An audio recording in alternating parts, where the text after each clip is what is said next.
There's a good chance this is the last EuroLeague year. The cards are going to get shuffled and distributed again. This is a change of one in a generation. I believe NBA Europe is coming. EuroLeague will not be able to either block NBA Europe or cooperate with NBA Europe. What's your relationship with Maccabi today? I think Maccabi way of thinking is obsolete and is irrelevant. The fans of Maccabi, they were throwing cups full of water on me. I said, guys, this is not the way to behave. This is the way to behave. Okay, no problem. I'll be the super team next year. Ofer, you said in an interview that Hapoel in 5 years should be worth $1.5 billion.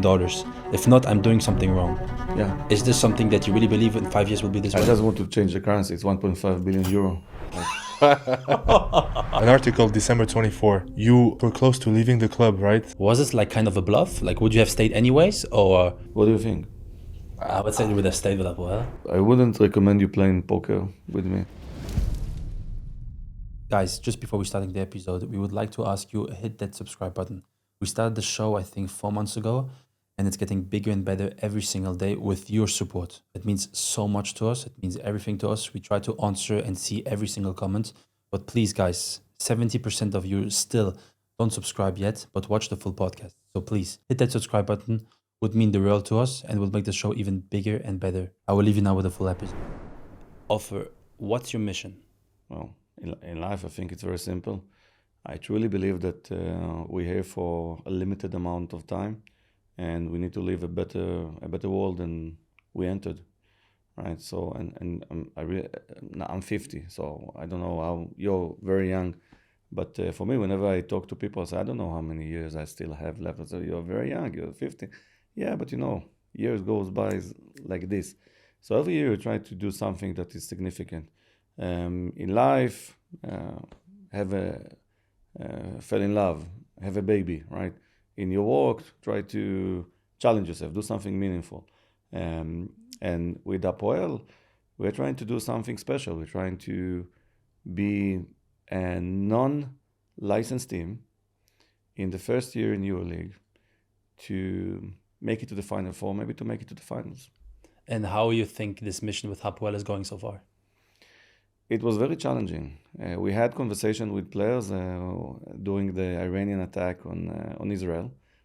So I have like Zoom calls and then, okay, guys, I need to take a break. I need to go to the safe room because the sirens are on. Oh, wow. This is crazy. Yeah, it's kind of... and we lost some players. We lost Goodrich. He went to Milan. We lost Jabari Parker. He went to Partizan. Shorts because now has a new baby, so his wife was a bit concerned. And we didn't decide that we were going to be in Sofia at that point when we talked to him.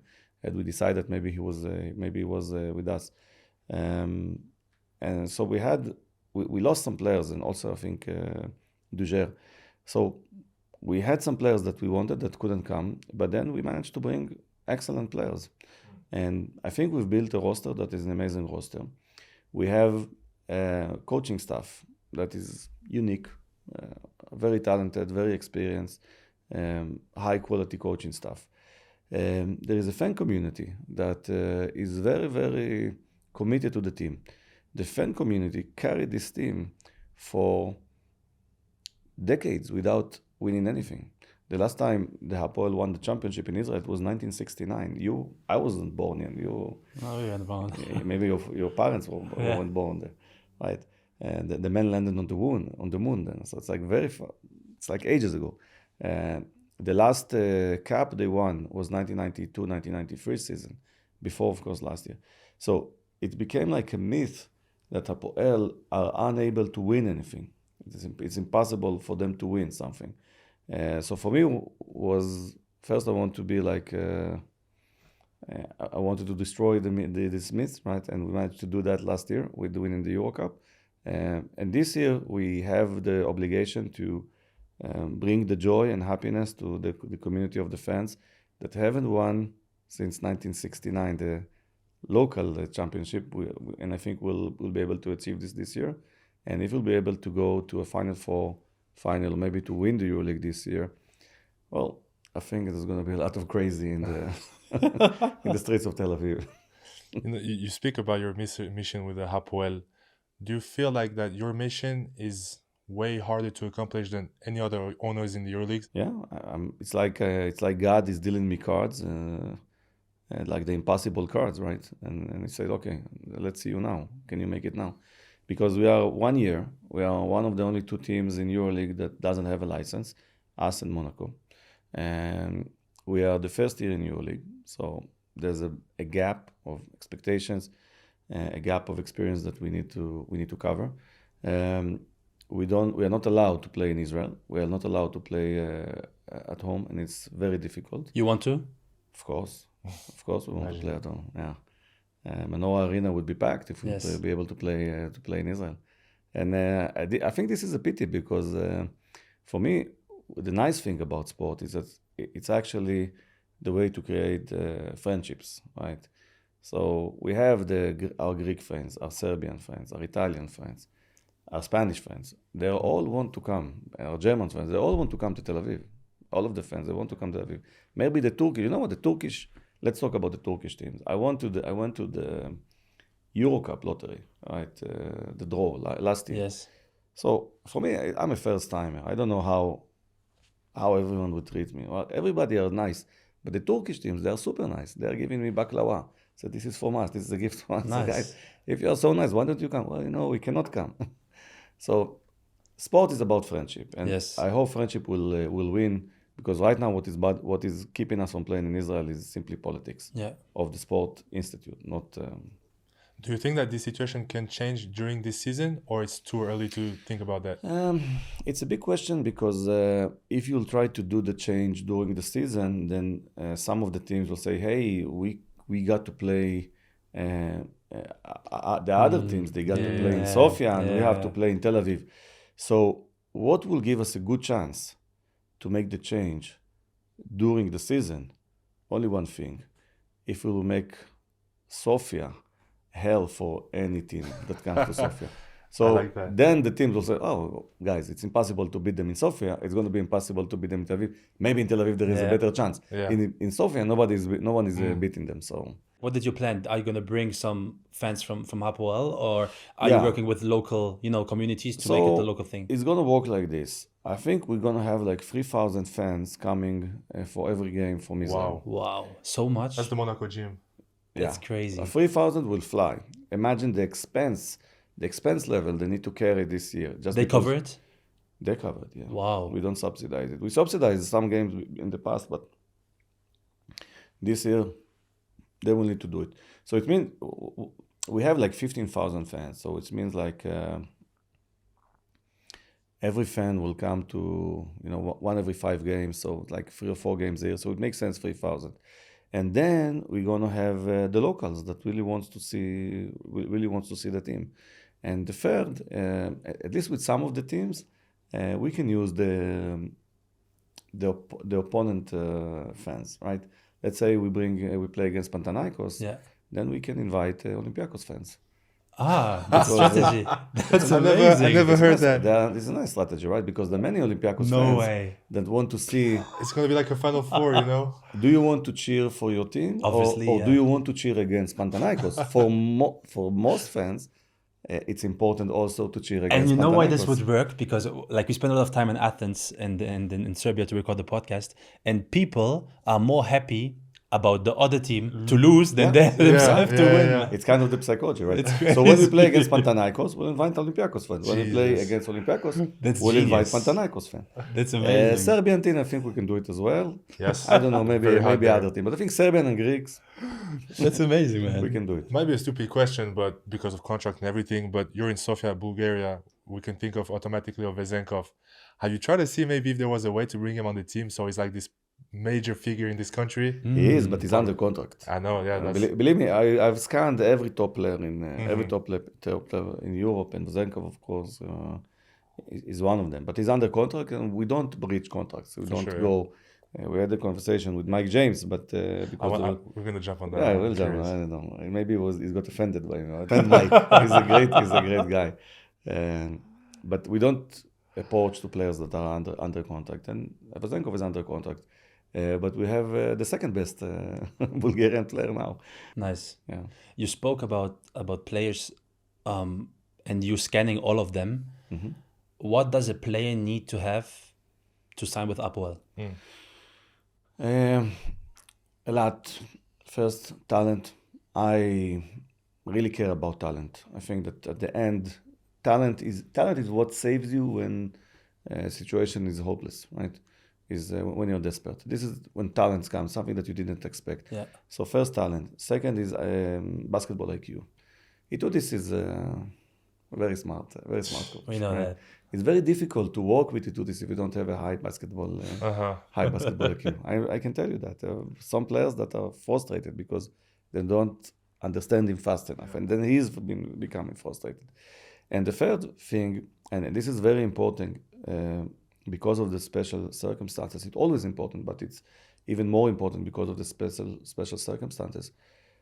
You have to have a healthy locker room. Everybody that can So true. together. Together, help each other. And if you have these three checkboxes, then we can try to bring you. And I think we did a very good job in that. I like how you speak about Itudis. It's hard for players because he's very strict and high IQ. I was shocked. This was like the third practice, right? Yeah. And he's already running He's already full like sets. Fifth gear, It's right? crazy. Down and back, It's but crazy. like already like 10 plays down and Yeah, back, yeah, and yeah. if there's a slight mess up, it's flaming the players. So It's you crazy. gotta, the speed is crazy. I think also the approach that he has with, some kind of personal, like, some kind of star players is great, like the way he handles, players like he handled Mike James. I think he's very different on that. Yeah, and I think he's a great personality. And the fact I also appreciate, and I will always appreciate the fact that Itudis change his behavior in order to come and support Hapoel project. He never came to a team in the middle of the season, and he did that last year. He came to Israel when Israel was bombarded. We were still under war when he came. So to do that, I told him, it's not that you're just a hero of Hapoel. You are a hero and a friend for all Israelis. And we tend to remember these kind of things. People that are nice to us when time is difficult. And we will never forget this. Yeah, that's why I want to ask you, beyond the monetary aspect, how do you convince coaches, players to come play for Hapoel for the project? Because I heard you're also very implicated in discussions with the players and all the people for Hapoel, right? I think the most important thing, and what does the world lack the most? There's enough money in the world, but what we really lack in the world is passion and vision, and we have that, right? When you have passion and vision, then people they follow that. They want to get connected to that. Every player, let's take for example Micic, right? Micic was offered much more money by Real Madrid than he was offered by us, and he chose to come to Hapoel because he knew that in Real Madrid, if he comes, then Real Madrid will win the EuroLeague. But if he comes to Hapoel, then he's the one that is creating the transformation from top EuroCup, a borderline EuroLeague team, to a contender, or maybe even more, right? So it's going to be on him. So I think he was connected also to the passion. He was talking to me, my country was under attack. We had these conversations, and he knew the situation is not easy. It's not easy to have, okay, the missile hit there. And then I'm talking to him like it's regular day, like I want you to come, everything is calm. So he understood the level of commitment I have for the project, and I think it impressed him. We watched this this extract from Baseline podcast. By the way, shout out to them. They had a great podcast with you. The two kids from the It's the first time I university. did in English. It's the second time I did in English. Honestly, cool excellent. guys. It's very sad that they don't have more light, because this podcast was excellent. Yes. And it touched me a lot this moment when you said that it was kind of done negotiations with Micic because they were asking so much money. Yeah. And then this unfortunate event happened, and Micic was texting you personally and saying, look, we guys also in Serbia had war. I know what is war. Exactly. And then you said to Hinas that you want to reopen the negotiation. Yeah. So send him a new offer because I want us to be in the game. He said, why? You said you don't want him because he's asking too much money. I said, yes, but listen, we've been bombarded. We have this there's some agents that in that situation, they use it, right? They said, okay, we want more money, but And I say, come on, man. We're trying to, we're discussing a 3-year deal. Yeah. Okay, so we have some hiccup now, and we're not going to be in Israel, we're going to be in Sofia. Why you're trying to blackmail me? And then when you have all this, and then you have this guy that is writing, listen, me and my father, I'm writing you in the name of myself and my father. I want you to know that we know what you've been through because we're Serbian. We were at war. And we hope you and your family are going to be okay. So this moment was a very special moment. And this was, I think, the moment that was decided that he will come to Hapoel. Mm-hmm. There was also the mystical story. No, we didn't hear this The one. mystical story is also very interesting. I'm a very rational guy, but I have also a strong mystical side. Okay. I believe there's something in life that is not rational, right? So before I finished the negotiation with Micic, when I cut him, right, I cut the negotiation. So I told him, okay, Vasa, I just want to tell you, you and your agent, you're asking for too much money. You will not understand that you will not come to Hapoel. But I want to tell you something. I said, what? I said, in my life, I'd had many times, I had these kind of visions when I kind of see the future. I see the future. I know what's going to happen in the future. And those visions, they never failed me. And I'm telling you that because it seems that I had a vision that you're going to play for Hapoel, but it means it's the first time in my life that this vision is not happening. So I'm telling you that story, and that's it, and bye-bye. And then he sent me the text and everything, and then we finished the negotiation, and we signed the deal. And after we signed the deal, which was very late, I think it was, I don't know, 3 a.m. or something like that. He calls me. We signed the deal. We finished with the agent and everything. He calls me. He said, boss, listen, I want to tell you one thing after we signed. I said, what? He said, you remember the story you told me about the vision? I said, of course. And he said, I want you to know, my girlfriend had the same thing. I said, what do you mean? He said, she woke up in the morning. She told me, listen, I had a very strong dream. I said, what was the dream? He said, you're going to play for Hapoel. No way. So I told him, Vasa, listen, you should have told me that earlier. I would pay less. Do you have a vision for Hapoel? This year, I see us in the finals. I don't know if we will be able to win, but I do think we will be in the finals. Next 3 years, the big question is what's going to happen to European basketball next summer. I believe NBA Europe is coming, and I believe EuroLeague will not be able to move fast enough to make the changes it need to change in order to either block NBA Europe or cooperate with NBA Europe. So there's a good chance this is the last EuroLeague year.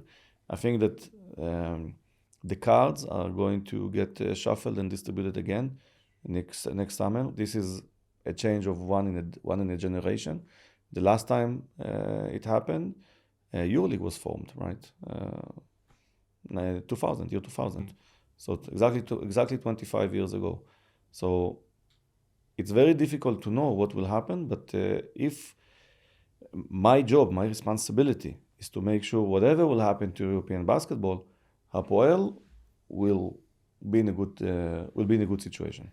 Interesting. Does that all this uncertainty regarding European basketball in next years, does that excite you or scares you? I'm an entrepreneur, and what is the most important thing that changes entrepreneur from regular people? I've given a lot of thinking to that. What is the main thing? What is the main attribute? The main quality?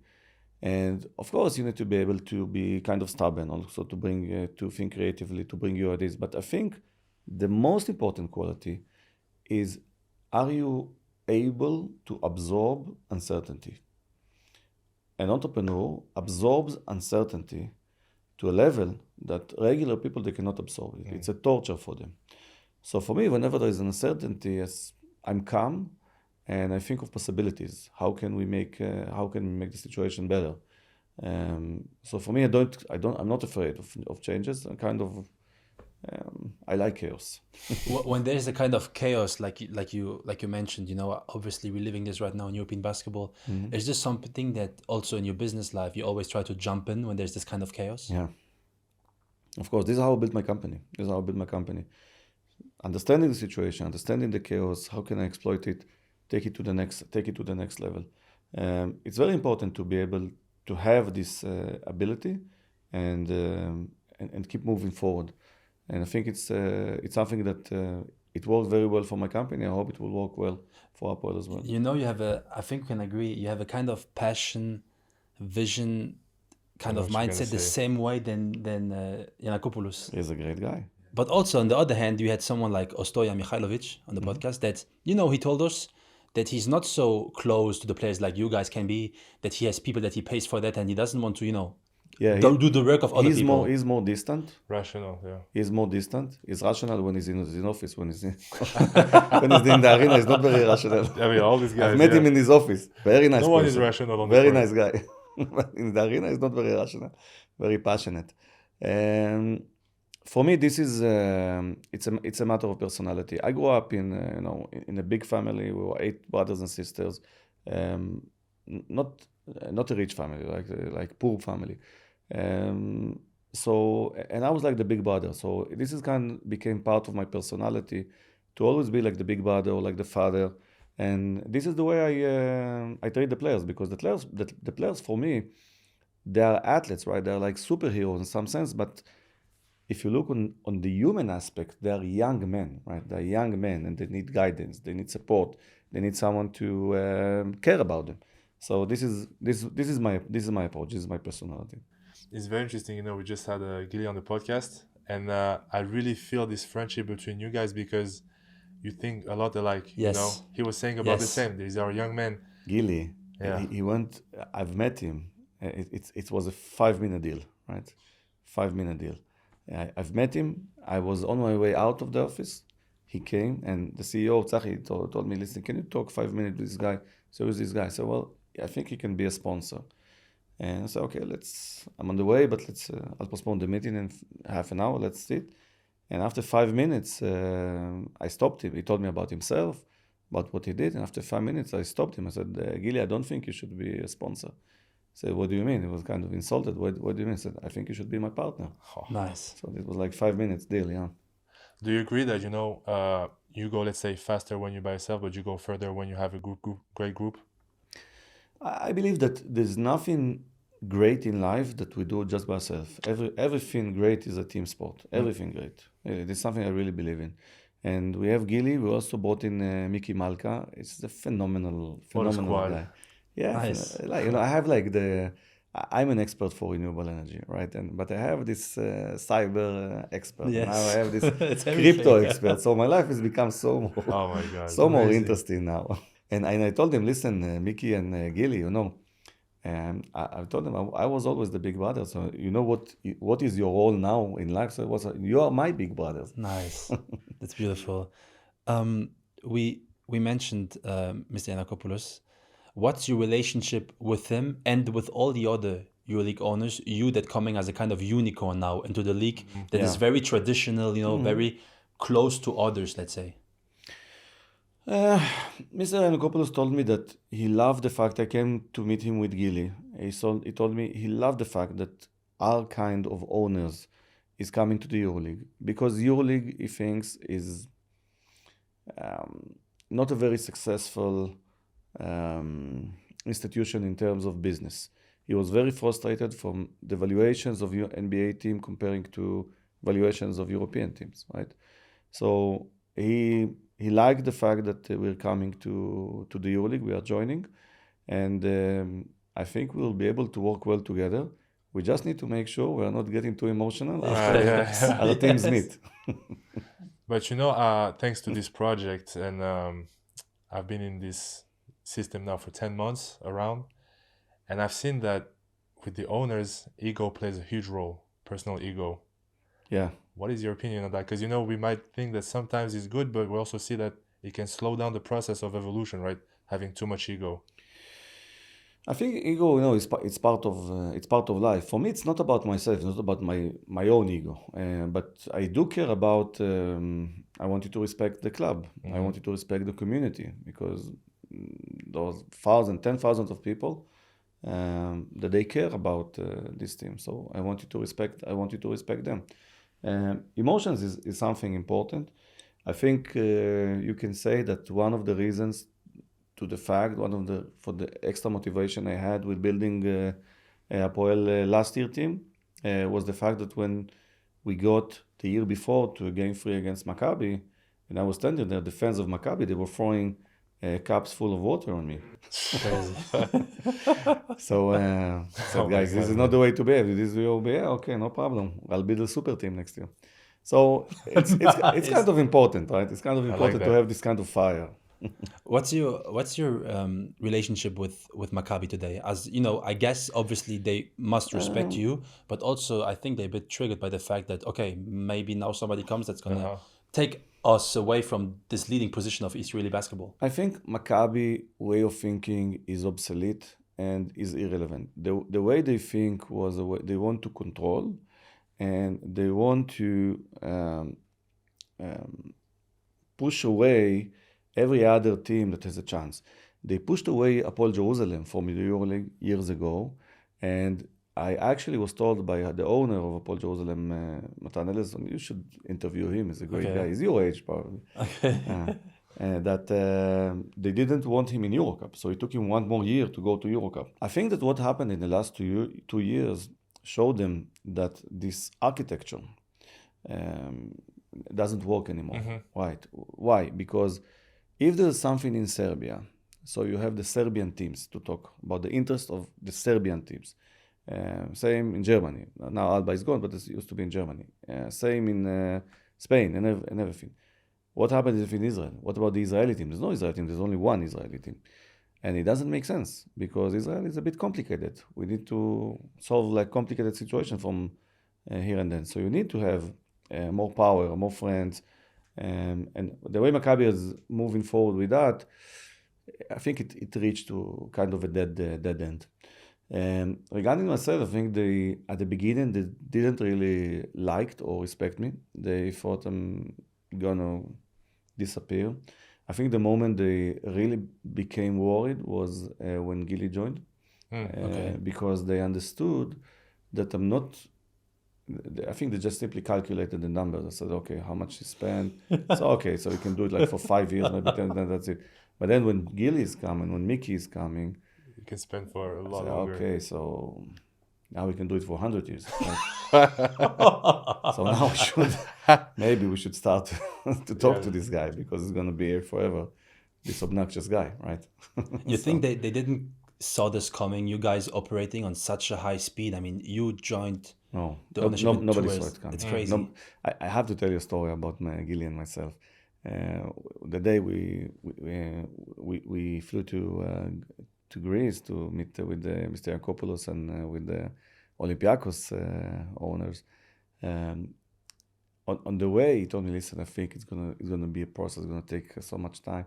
And when on the way back, so when we were flying there, so maybe it will take us 3 to 5 years to go to EuroLeague. And then you meet those very well-established teams. So on the way back, listen, I think I didn't estimate it right. 10 to 15 years it will take us to go to EuroLeague. 10 to 15 years, because you're kind of overwhelmed, right? Wow, Olympiacos, Panathinaikos, wow, great, amazing teams. So it will take us so much time till we get there. And then Gili was the first call after we won the EuroCup. And he said, actually, President Herzog was the first one. The second one was Gili.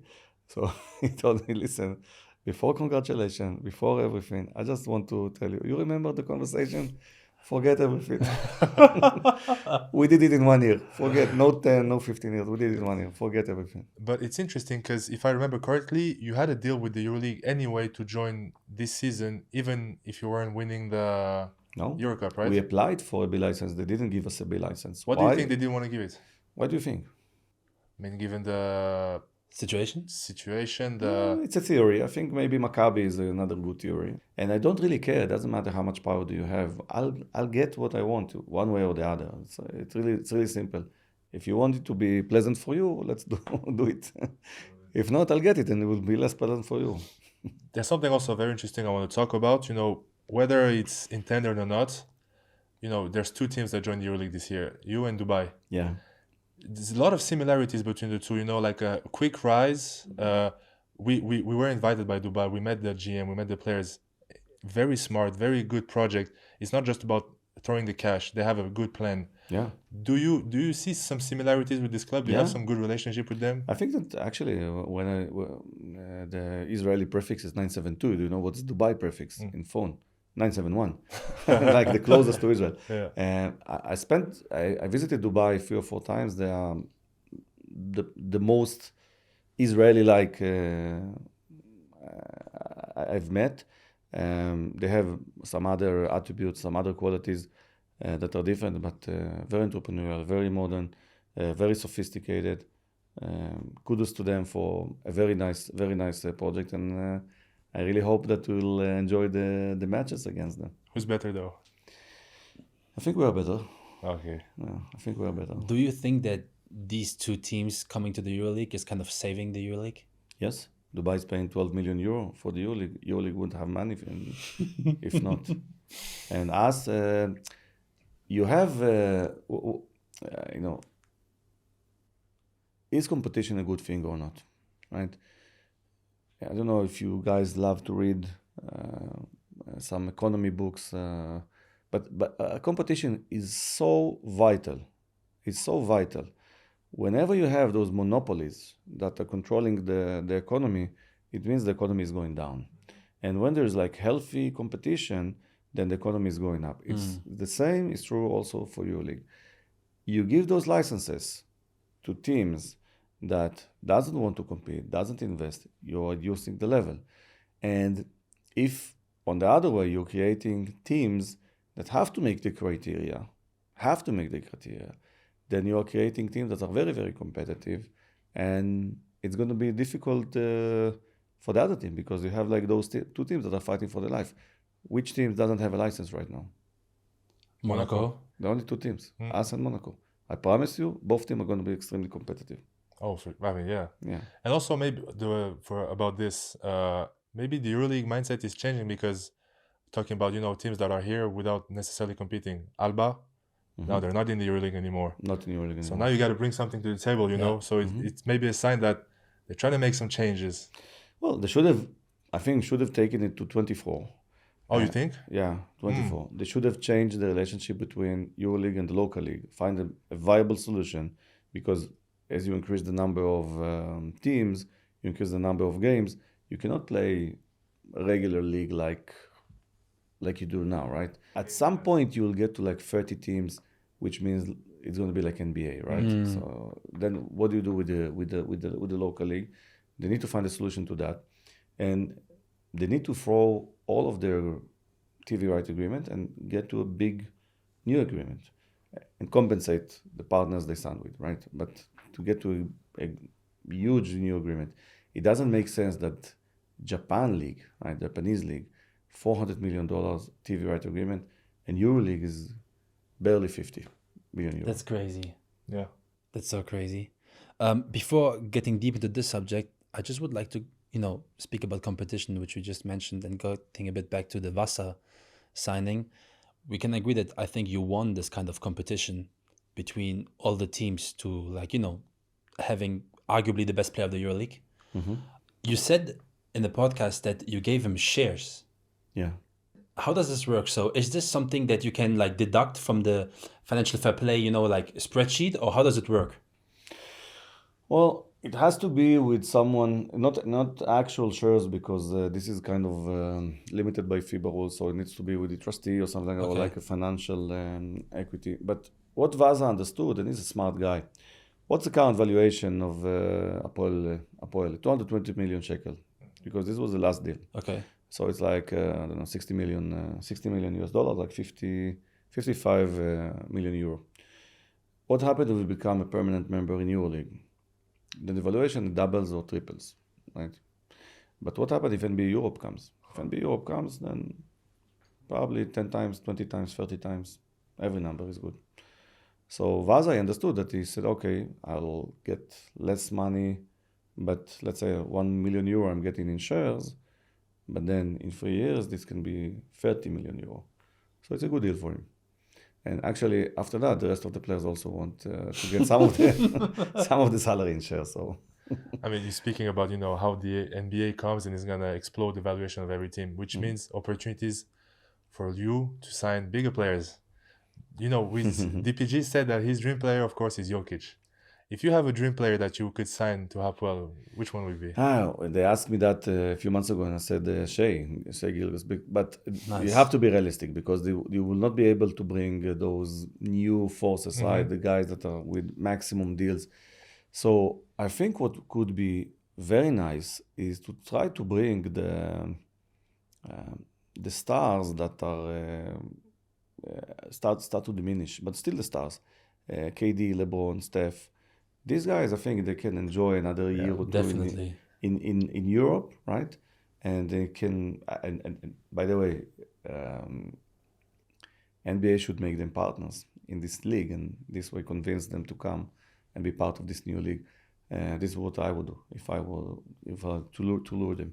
But to take those big names, and then they are able to play and really give this new league a push. So I think that. I also want to tell you something. I think that if you take good European teams and let them play against good NBA teams, but you use the EuroLeague rules, right? You don't play the NBA FIBA rules. You don't use NBA rules. I don't think the gap is that big. I super agree. Man, with we this. saw with the Olympics. I super agree with this. Yeah. They US should have lost to Serbia. Olympics, I was on my way. I was a guest of Tony Parker. He invited me, and myself, Tony, and Thierry Henry were. So what do you think? bad. And Tony and Thierry said, Americans. I said, guys, I think France has a very good chance to win. So why? I said, well, Yabusele. They don't have any answer Yes. to Yabusele. Yes. Yabusele scored 19 points in the first half. Second half, he didn't play him. I don't know why. And the American, and this is like the greatest generation of Americans, right? You had LeBron, you had KD, you had Steph. You had like the greatest generation of American. They wouldn't have won unless Steph is putting like 12 points in 2 minutes. Still having nightmares about this. Yeah. True.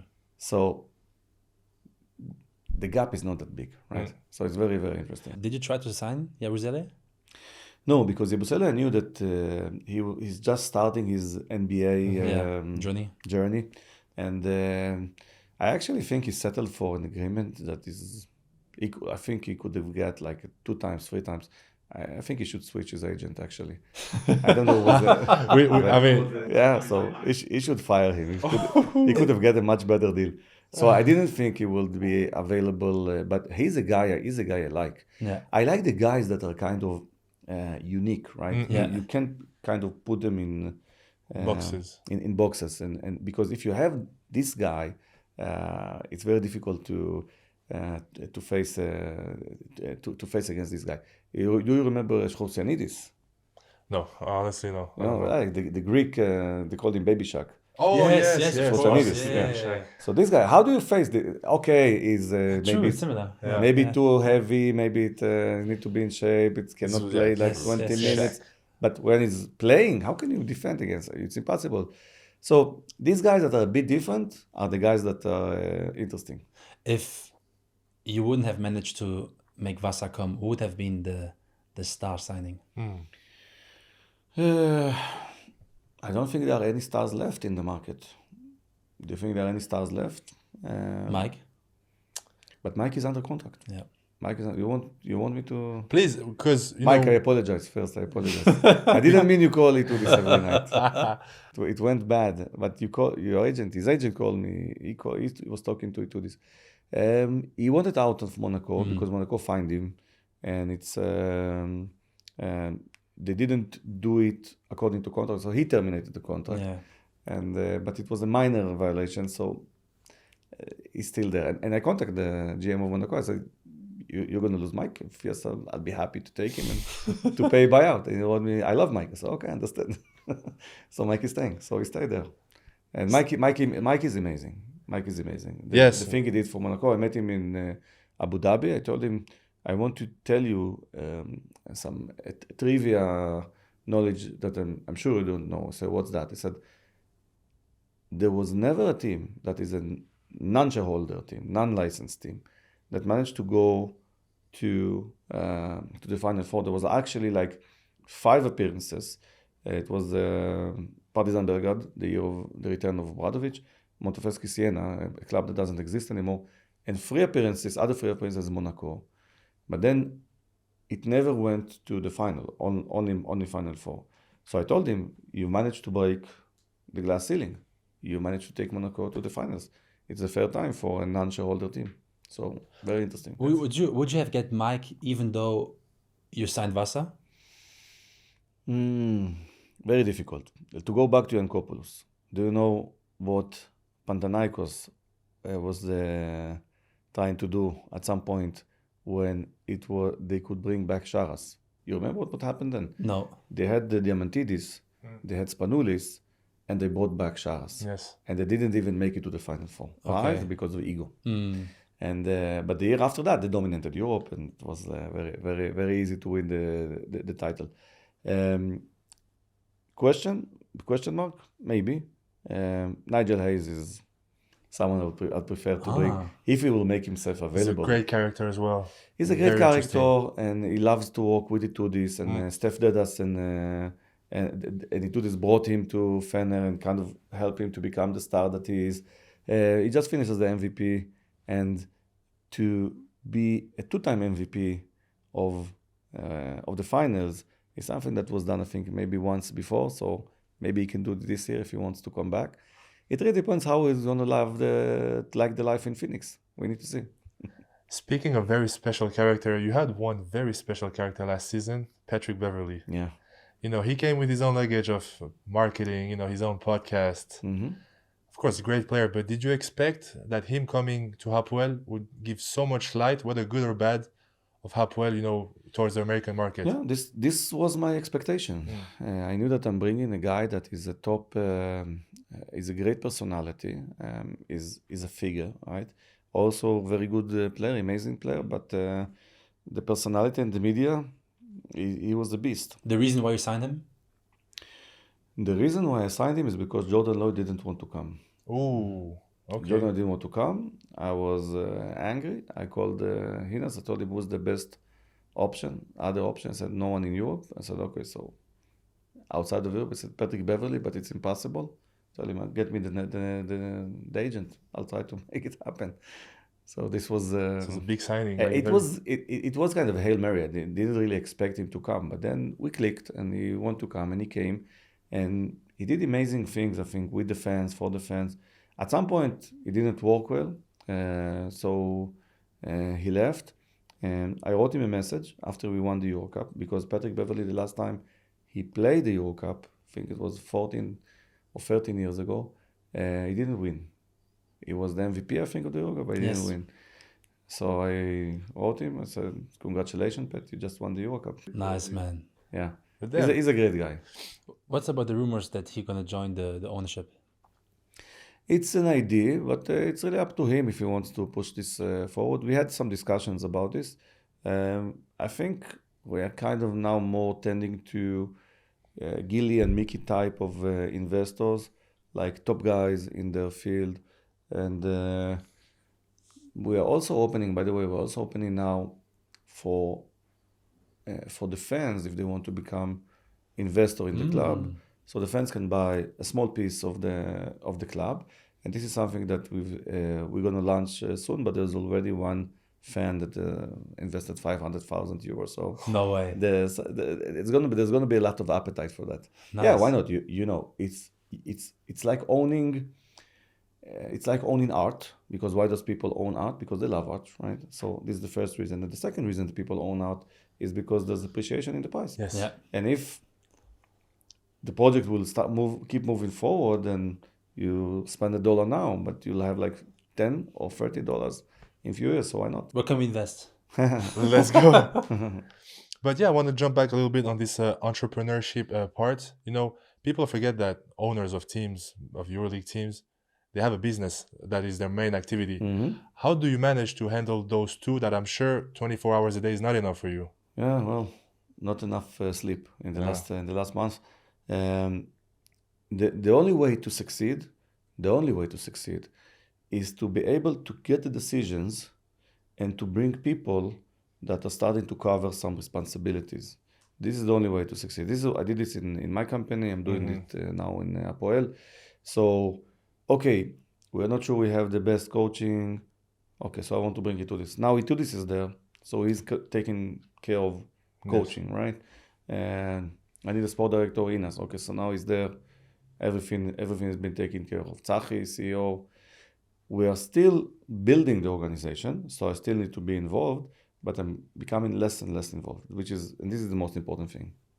I saw that you were attending all the away games of EuroCup last year, right? Last year I did it. Is it the same plan this year? No, it's impossible. First, it's impossible. Second, last year, what happened is that I understood that it's very difficult for the players because at the end they're people, right? So it's very difficult for the players every week to fly, and it's the mental part is terrible. So at some point, when we had some of those losses, we lost to Trento. We're losing too much. So okay, maybe it's the mental side. So I'll start to come, and since then I came to every game. Very difficult for me as well because I'm a very busy guy, but they really appreciate it. Right, because they've seen me coming to the game. They know that's very difficult for me. Yeah. But I'm coming to show my support. So they really appreciate it. And at the end, we've managed to win the EuroCup, which was very good. Tell me, what did you feel as soon as the whistle blew? You're a EuroCup champion. You're going to be in EuroLeague. I felt it before. It was not the whistle because we were really dominating against Gran Canaria, and I was very happy when AB had only 4 points in halftime because I knew he was going to score 30 points in second half. So what a score, by the way. Yeah. Crazy. So amazing score. So a few minutes before the game was over, I went up to the fans. We had some group of fans there. I was there for a few minutes, and then I came down. For me, the most funny thing was that you could see in the face of Mutayunas that is not very happy. He's not very happy. He's gonna have this obnoxious Israeli now. What's your relationship with him? Why can't I have just another Spanish team? Why do I have this need to have this irritating Israeli guy? I like him, but I think he should do a better job with bringing back the games and taking the EuroLeague forward with the business goals. He works in a difficult environment, right? Because he have owners that kind of limit him in everything, but doesn't really help him to move forward. He need to grow up to the job. He's doing a better job now, I think, than he started. I hope this year will do a better job. I want to come back to your mission. Saying, "Oh, you do this with the Hapoel." Mm-hmm. Who do you do this for? Wow, it's an amazing question. First, for the community. Second, for history. And third, for myself. For the community, because just think of all of those hundreds of thousands of people that, how do I explain this? I grew up, as I told you, in a poor family. I became what I am today because my mother always told me, you should not limit yourself by what you see around here. You're talented, you're smart, you'll succeed. You just need to work hard, find a new angle, right angle, and you'll succeed. So the fact that my mother believed in me, that my parents, both father and mother, believed in me, and the fact that they helped me think of myself as someone that is not limited helped me to succeed. I think of the community of Hapoel. You have this hundreds of thousands of kids. Before I came, they really thought that it's impossible to win. So when you have this kid that thinks that it's impossible to win, what does it do to him in other aspects of his life, right? Maybe he will not be as successful as he could have been. So the first reason you do it for the community. The second reason you do it for history. We want to do things that are memorable. Yeah. I like the fact that we managed to win EuroCup last year It's a because beautiful story, man. because it was never done before to win the EuroCup we don't like to play a home game. Partizan Belgrade did this in 1992, the away championship. Fuenlabrada. Yes, exactly. And the third thing is for myself. I like challenges. It's complicated. It's to build a business and a team inside of a segment, like a business ecosystem that is changing all the time and that you want to change it. So it's a complicated challenge. I like complicated challenges. I don't like to be bored, and I like to win. So you're trying to win this EuroLeague title to show all of these Hapoel kids that winning is possible in life? Yes, that the impossible is possible. It's something I totally believe in. The impossible is only impossible because no one ever did it. Once you do it, it's possible. So let's say you win the EuroLeague. How are you going to keep that hunger to keep going? I'll think of something. I'm sure you always come up with something. You know, it's very interesting to us because we had this amazing conversation with Gili also this morning, and he said that in his tech life or whatever investment life, he invests in people. Yeah. And not in the let's say the market, the project. He invests in people and how people overcome challenges and like big adversity. And he said that he invested in you and not in Hapoel. Yeah. So I would like to know what has been your biggest adversity in life and how did you overcome it? The biggest challenge that I had to face in life was 9 years ago. My wife, she was pregnant with a second kid, and she got cancer. And we had to stop the pregnancy. And the kid that we have, my daughter Shira, she was 6 years old then. And my wife, she passed away 2 years later. Sorry. And to be able to cope with life in these 2 years, with all the sorrow, with all the difficulties, simultaneously building my company. And after she passed away, to be able to educate her and be like a father and also kind of a mother figure for her, this was the most difficult challenge, and nothing compares to it. Nothing. It's like a totally different level. This is why when I said, okay, winning EuroCup, okay, it was complicated, but it's not very difficult. I faced more difficult stuff, right? So for me, this was the most difficult thing. And I think, but I also want to say something else. The biggest challenge I think you have in life is when you have difficult situation. What is the biggest challenge? The biggest challenge is that you don't come up with a creative energy. I see that all the time. People that facing difficult situation and they shrink. Yes. Right? They become paralyzed. So I think the biggest challenge is, okay, when there's something that is coming, how do I do that? How do I face that? Come with this creative energy. This is the biggest challenge. To bring back the creative energy, to say to yourself, it's nothing. Let's solve this. Let's find a solution to that. This is the challenge. This is the biggest challenge. Do you bring your daughter to the game sometimes? Sometimes, yes. Is she having fun? Sometimes. Nice. I want to just jump back on like a specific element. It was an article December 24.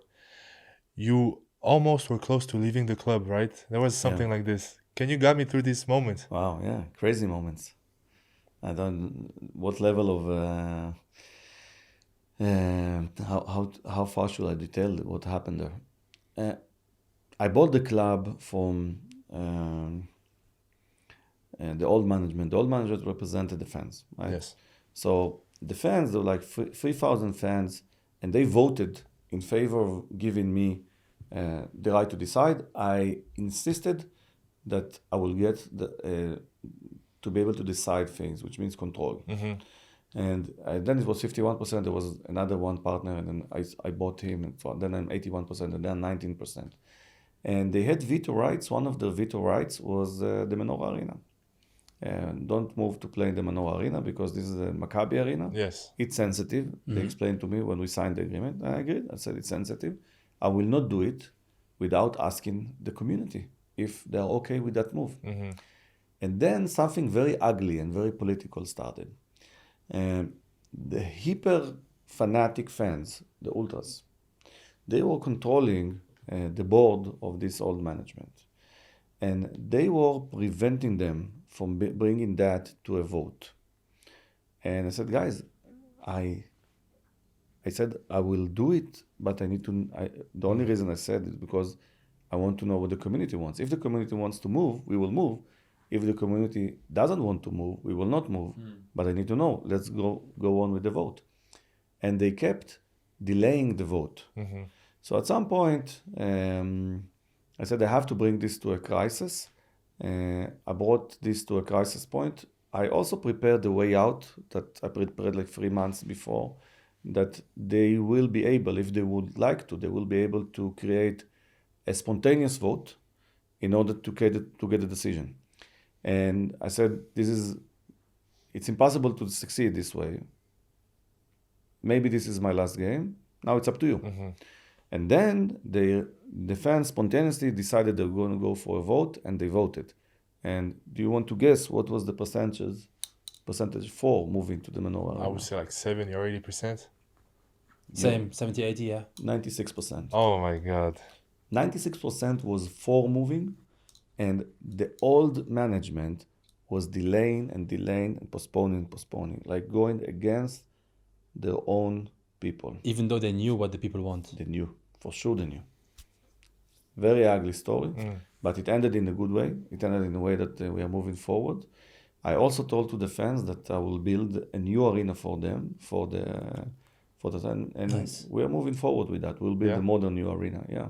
So It's going to be a nice project. if you come back, let's say, imagine you come back to Israel very soon, you will be moving in this arena? Yeah, we play now. The local league games, we play in the Menorah Arena. So this is the arena for the next few years. But was this like, of course, I hope we can talk about it, but with all your love and passion for this project, was this like kind of a bluff? Like, would you have stayed anyways? Or was this like you were really about to exit? What do you think?